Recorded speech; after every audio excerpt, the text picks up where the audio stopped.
It's a pretty crappy day here in Ottawa, actually. Cold rain coming down. I guess it's probably better than snow. Going to happen any day now here in the nation's capital. Well, last night we had a big vote in this building in the House of Commons. We voted on the income trust, Ways and Means measure. Actually, it passed really handily. We also voted on pension splitting at the same time, and those two issues were presented to us in one bill. So it was impossible to separate them and had to make choices, all of us, on what we were going to do. Anyway, income trust tax is now the law of the land, and I guess we're going to have to live with it. So on this particular segment of MPtv, we're going to talk a little bit about the income trust situation. I want to bring in an expert first, Bill Lawson. We had him on the show yesterday, a smart guy.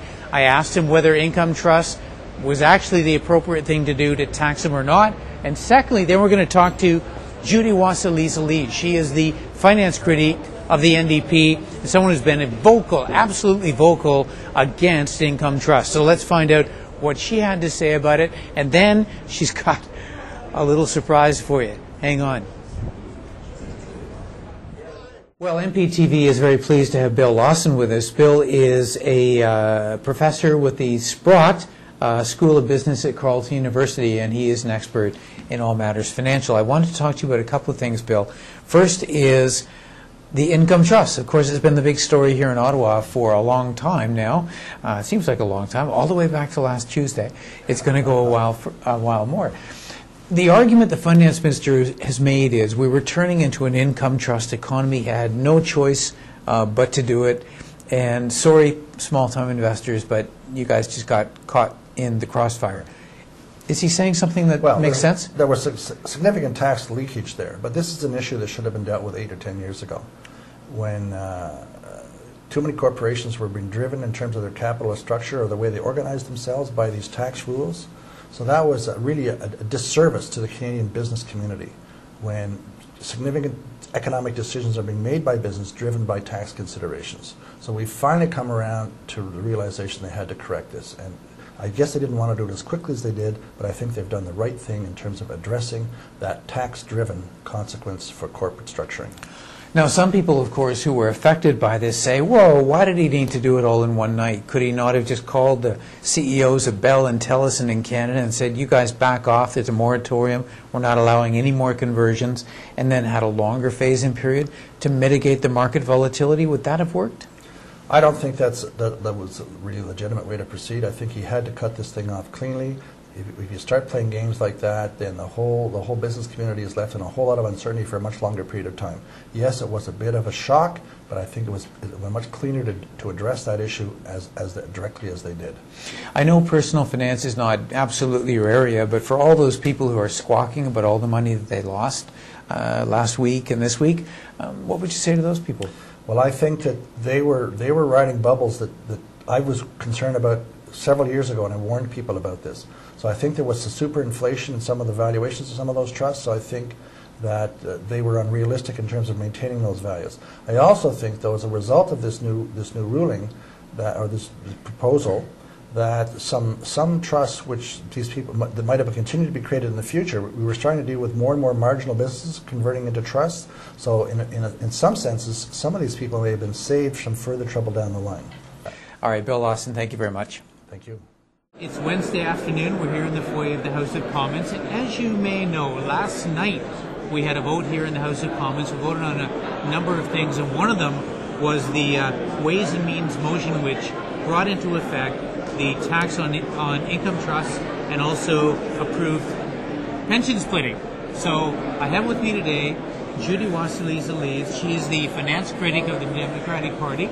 And Judy, let's talk a little bit about what happened last night. You voted, and you've been very vociferously in favor of doing something on income trust. Many of our viewers think this is horrible, but let's tell them why you supported Flaherty on this particular move. Well, you know, we would have preferred a slightly different approach. I had personally been calling for a moratorium on the whole issue of income trust to give us some time to really think through some proper options for phasing them out.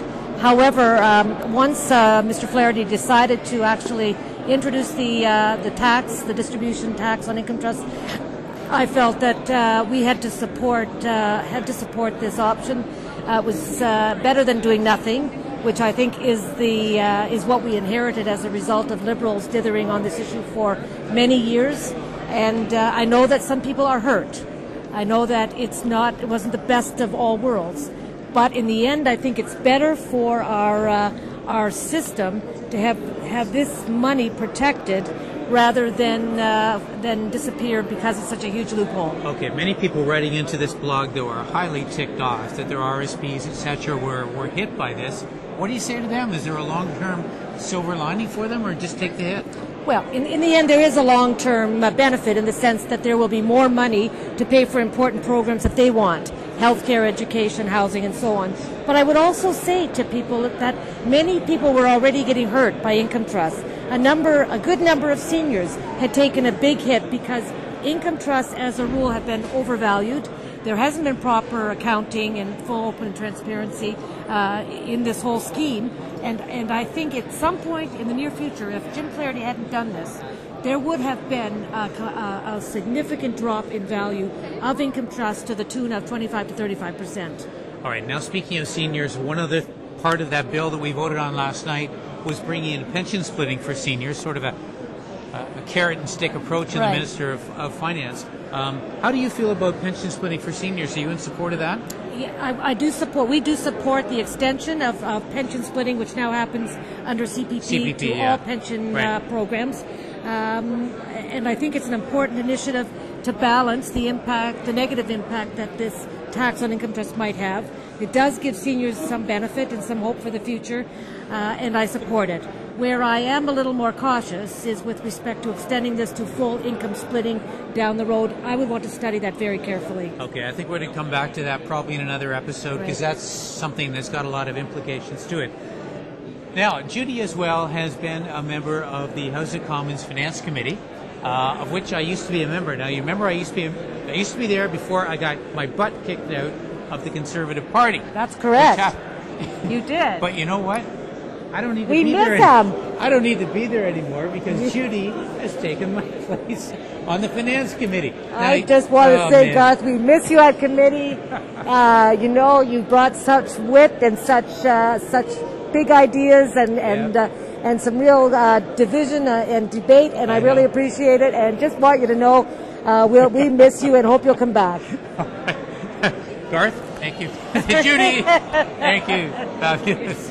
All right, we'll be back later.